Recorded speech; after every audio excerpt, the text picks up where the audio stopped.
أعوذ بالله من الشيطان الرجيم. بسم الله الرحمن الرحيم. وإذ أخذ ربك من بني آدم من ظهورهم ذريتهم وأشهدهم على أنفسهم ألست بربكم قالوا بلى شهدنا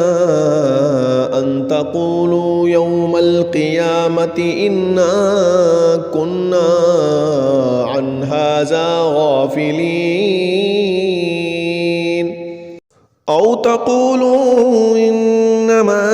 أشرك آباؤنا من قبل وكنا ذرية من بعدهم أفتهلكنا بما فعل المبتلون وكذلك نفصل الآيات ولعلهم يرجعون واتل عليهم نبأ الذي آتيناه آياتنا فانسلخ منها فأتبعه الشيطان فكان من الغاوين ولو شئنا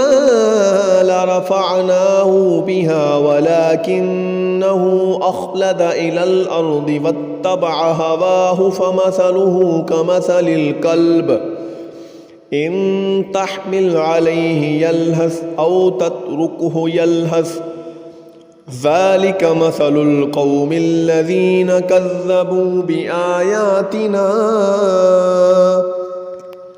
فاقصص القصص لعلهم يتفكرون ساء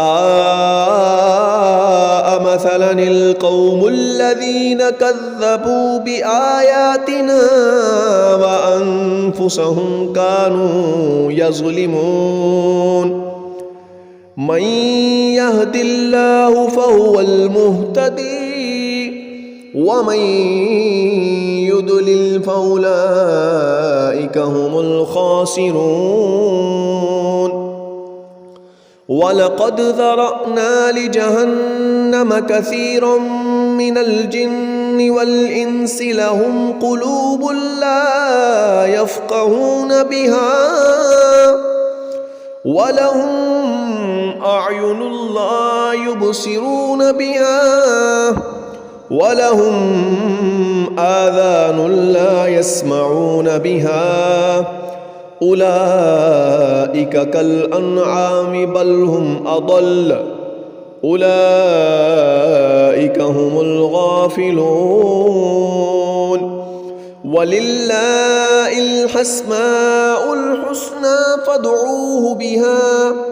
وذروا الذين يلحدون في أسمائه سيجزون ما كانوا يعملون وممن خلقنا أمة يهدون بالحق وبه يعدلون